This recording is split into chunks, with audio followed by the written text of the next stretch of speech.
Hello, Leo. Thank you for joining me for your monthly forecast for September. This is for the Sun or your Ascendant.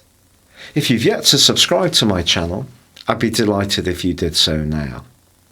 There are a remarkable set of planetary influences shaping up this month, which can be particularly helpful to you. One of the first things I'd like to flag is not only do we have 4 influential inner planets in the sign of Virgo, but Saturn, the planet of structure, is going to start to go forwards on the 18th of this month. It began its retrograde at the end of April. And if you have gone through a period where your energy has been lower or little irritating issues seem to have just inhibited you or held you back, or you've had a lot of responsibilities, you've had to support other people a lot, or you've just not felt fully powered up, I do feel that going forwards is going to be a great help. But this combination of energy in the sign of Virgo is an opportunity for you to take action to improve your lot from a financial viewpoint. This is because in the first 12 days of this month, the Sun is going to be combining with Mars. The Sun in Virgo is very discriminating. It's about sorting the wheat from the chaff. It's about understanding the things you need to concentrate on. Sometimes it is the nitty-gritty. But also, it's about organisation and making sure that you're as productive as possible. With Mars alongside, you're given extra drive and determination. After all, Mars is the planet of desire. So if there is something that you want to get better value from, and particularly if it's your talents or perhaps a hobby that you want to convert into a small business, or you do want to be more competitive in a work environment, this combination will certainly be a real asset to you. But also, Mercury, the planet which rules Virgo, is going to be in conjunction with Venus, the planet of attraction, in week 2 of this month. Now, this is going to enable you to combine guile and charm in order to get the propulsion and the results that are so important when we have a collection of energies in a Earth zodiac sign, because it is more about tangible rewards. So this collection of energy is really going to be a real help to you. But it's also very positive if you just need to feel better about yourself and you're not so focused on finances. So this can be a time when your self-worth can increase because you become more conscious of all the different attributes that you have. So this is definitely a time to be thinking very carefully about celebrating the qualities you have. Now, there is a quarter moon which occurs on the 6th. In your sister fire sign of Sagittarius. It could be a temptation over the following week to be quite generous, larger than life, and also in some way or another be very helpful to the people that you really care for. So if you have kids, for example, you may want to treat them. If you have a partner, you may want to take them out for a really lovely dinner. And within the bounds of your income, if you can afford it, then that's a really lovely thing to do. But if you're spending money or gambling with your resources in a way that you can't afford, then this quarter moon is asking you to just be conscious that there could be a pull to be a little bit freer with your money. Now, it's also true to say that on the 14th we have a full moon. And in terms of balancing your ingoings and outgoings between everyday monies and also your longer term prospects, that is something to be mindful of too. And it's because the full moon occurs in Pisces, which is your 8th solar house. But you also have Neptune in this area for the whole of the month, and that's going to be squaring up to Jupiter, which is in your sister fire sign of Sagittarius, along with the quarter moon.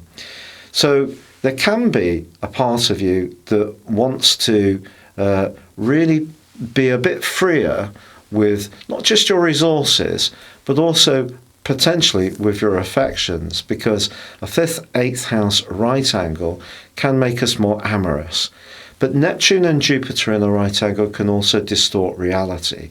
So if there is someone that you're really drawn to, I probably would advise that you just take it step by step and really get a good feel, if it's a new relationship, for what this person might be about. But also on the 14th, Mercury relocates. It moves into the sign of Libra. Now, it's really going to be very positive for you here. It's going to help you think on your feet. It's very quick-witted. It's very articulate. If you have ideas that you want to express, you're going to do so with aplomb. But on the 15th, Venus moves into this area too, and the combination between the two continues in the last half of this month.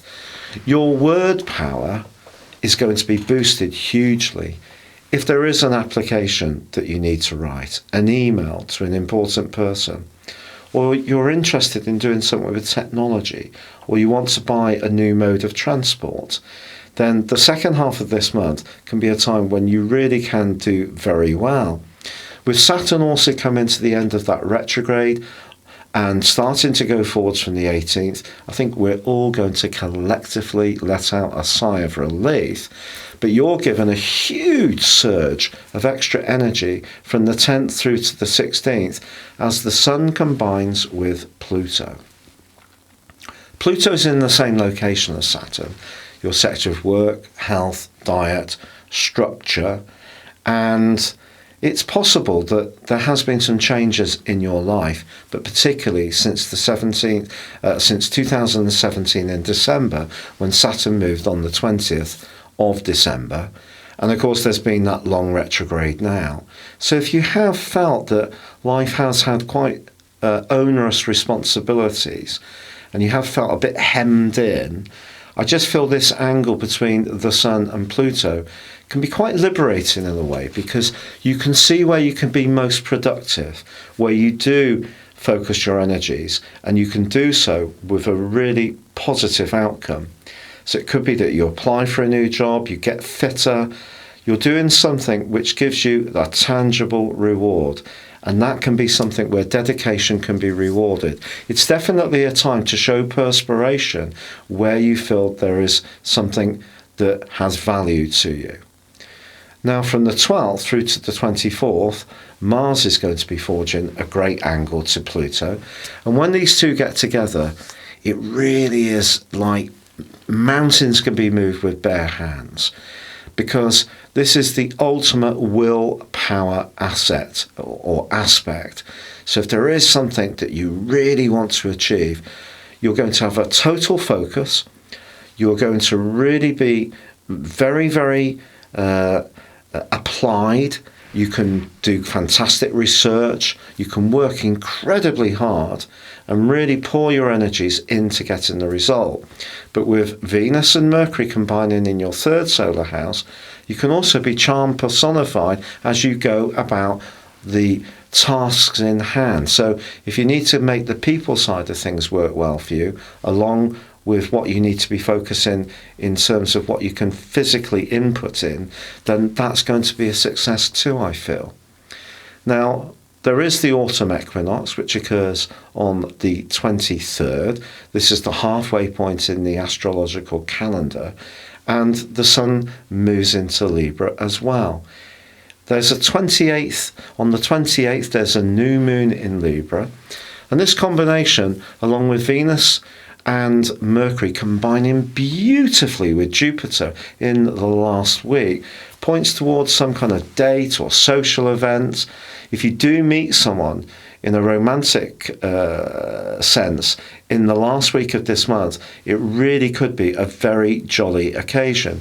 Now, whether this person is going to become part of your life or not, I do feel there's going to be something about them or someone you connect to that just really lifts you up, gives you a sense of well-being and optimism for the future, which is something that you're going to really appreciate.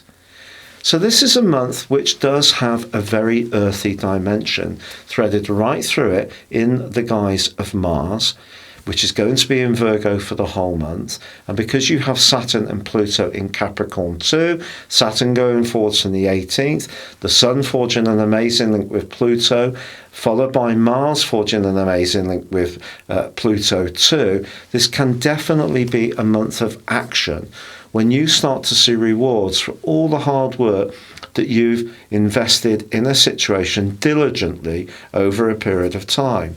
If you're looking to change your world, either in terms of your physical self, in terms of what you eat, drink, the type of work you do, how you structure your life, so it works in the most efficient way possible, there's a lot to achieve. But I think the reward as a Leo, in terms of the sunniness that you bring to situations, your neat charisma, really does come in the last week of this month, when you can sparkle and attract so much goodness, and perhaps quite a lot of admiration and praise in the process too. It's been a real pleasure being with you. If you'd like to check out my personal horoscope store, please see the link beneath this video. If you buy a character analysis and a 12-month forecast, you can get a 30% discount, or why not check out a personal consultation with me too. But for now, good luck and goodbye.